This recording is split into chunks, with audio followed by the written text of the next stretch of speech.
Presiden Joko Widodo yang menyatakan akan cawe-cawe demi bangsa dan negara di hadapan pemimpin media pada Selasa 30 Mei 2023 lalu mengundang hujan kritik. Sejumlah pihak menyatakan pernyataan Presiden Jokowi ini dinilai bisa menghancurkan demokrasi.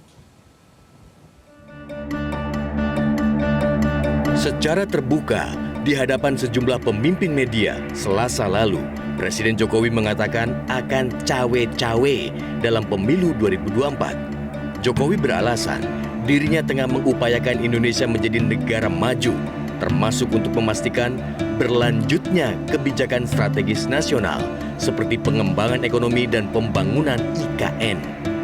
Namun benarkah Presiden Jokowi tidak akan cawe-cawe dalam politik praktis di pesta demokrasi? Cawe-cawe ini bahasa kosakata diksi Jawa Tengah. Kalau orang Jawa Tengah tahu cawe-cawe itu artinya adalah akan ikut campur, ikut mewarnai. Tetapi cawe-cawe yang berkelebihan tentu nanti ada yang kurang bersepakat. Maka cawe-cawenya itu adalah cawe-cawe yang sesuai dengan keadaban yang ada. Kalau saya memahami yang disampaikan oleh Pak Jokowi itu dalam konteks memastikan kan bahwa pemilu itu akan berlangsung on schedule, on time, dan kemudian juga terminimalisir keterbelahannya, ya. Namun kan memang istilah cawe-cawe itu memang kemudian membuka ruang untuk ditafsirkan sebagai seolah-olah akan ada intervensi kekuasaan dalam proses pemilu. Nah, yaitu di negara demokrasi kan kalau ada tafsir begitu kan juga bukan sesuatu yang harus dilarang. Jika maksud pernyataan Presiden Jokowi itu hanya sebatas untuk memastikan kelancaran pemilu, Wakil Presiden ke-10 dan ke-12, Yusuf Kala, menilai pernyataan Jokowi yang akan cawe-cawe dalam pemilu 2024 tidak perlu dipersoalkan. Ya, kalau penjelasan dari pers itu cawe-cawe untuk agar menjaga demokrasi, menjalankan pemilu yang jujur sangat bagus.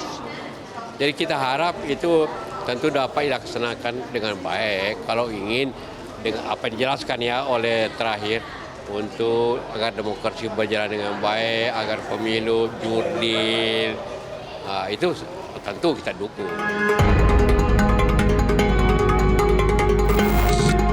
Namun siapa yang bisa menjamin Presiden Jokowi dengan segala kewenangan yang dimilikinya tidak tergoda ikut campur dalam politik praktis?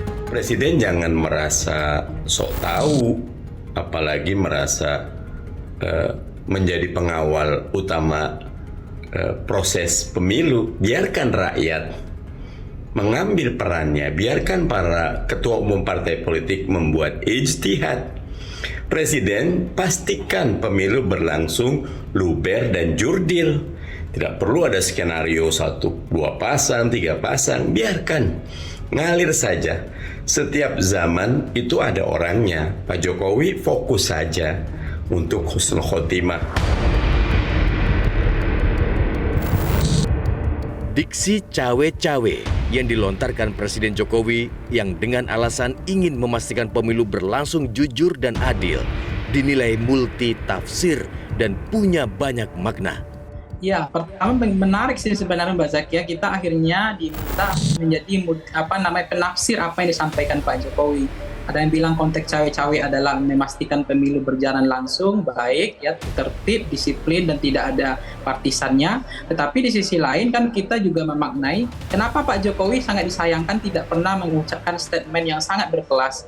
Bagaimana ia netral di dalam pemilihan presiden misalnya. Beliau akan menjadikan lapangan ini lapangan datar, memberikan ruang yang sama kepada semua calon presiden. Itu kan clear, ketimbang beliau menyampaikan diksi perasa cawe-cawe, dan akhirnya kita multi tafsir nih. Cawe-cawe ini kan banyak maknanya. Kekhawatiran manuver Presiden Jokowi juga disuarakan pendiri Partai Amanat Nasional, Abdillah Thoha, yang mengirimkan surat terbuka kepada Presiden Jokowi. Pasalnya, langkah dan sikap Presiden Jokowi dinilai sangat kasar dan ikut campur dalam kandidasi.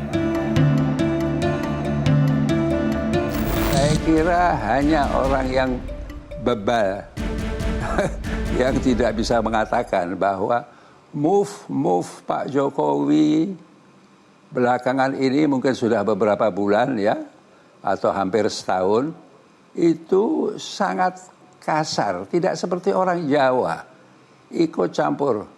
Ya terang-terangan menunjukkan dia favoritnya siapa, presiden yang ingin dia jadikan penggantinya, terang-terangan itu. Ya kita tahu ada istilah rambut putih dan sebagainya.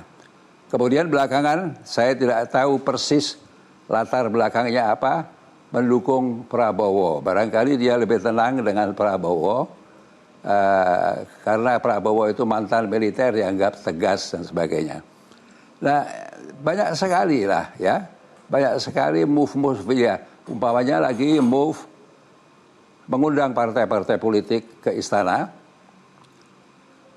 tapi ada satu partai tidak diundang. Aneh ya, aneh. Kenapa? Tidak ada penjelasan. Tidak ada penjelasan, dan partai itu kebetulan yang mencalonkan seorang Anies Baswedan. Jadi kalau kita tidak terlalu bodoh ya kita tahu ini kasar sekali cara-cara mainnya ini. Baik. Menurut saya tidak boleh kepala negara begitu. Kepala negara harus netral. Saya betul-betul tersentak bahwa beliau sendiri sudah mengatakan kemarin dulu dia mau cawe-cawe dalam pemilihan umum ini. Dia tidak mau netral. Ini bagaimana ini? Bagaimana ini? Karena dia menganggap bahwa hari depan Indonesia itu terlalu penting. Jadi dia menyimpulkan, atau beliau menyimpulkan, bahwa hanya pilihan beliau yang akan dapat membangun negeri ini tanpa mempertimbangkan aspirasi rakyat. Itu campur tangan istana itu sudahlah. Masa saya harus uraikan lagi. Seperti mau menghancurkan Demokrat oleh orang sangat dekat kepada presiden kita ya, Pak Muldoko, kepala staf. Tidak mungkin presiden tidak tahu. Atau mungkin juga itu yang merancang presiden. Dan banyak lagi lah, banyak, nanti terlalu panjang saya berbicara soal ini. Saya kan tidak punya jabatan apa-apa. Saya ini orang biasa saja. Dan ketika saya menulis itu di koran-koran, selalu saya sampaikan saya pemerhati ekonomi. Jadi kalau mau menghukum saya, itu tidak bisa dengan memberhentikan saya dari apa aja. Kira-kira begitu. Saya tidak akan rugi apa-apa. Dan yang saya sampaikan, saya yakin tidak ada unsur-unsur yang melanggar hukum sama sekali. Itu selalu saya perhatikan. Ya sudah, kita harus siap-siap untuk menerima konsekuensinya. Mau apa lagi, ya kan? Tetapi juga Presiden Jokowi saya kira akan rugi besar juga karena dia akan meninggalkan legacy sebagai seorang presiden yang merusak tatanan demokrasi di negeri ini. Dia akan meninggalkan legacy bahwa seorang presiden tidak menghiraukan aspirasi rakyatnya atau sebagian rakyatnya. Itu jadi konsekuensinya yaitu kalau buat saya pribadi mau diapakan lagi saya ini.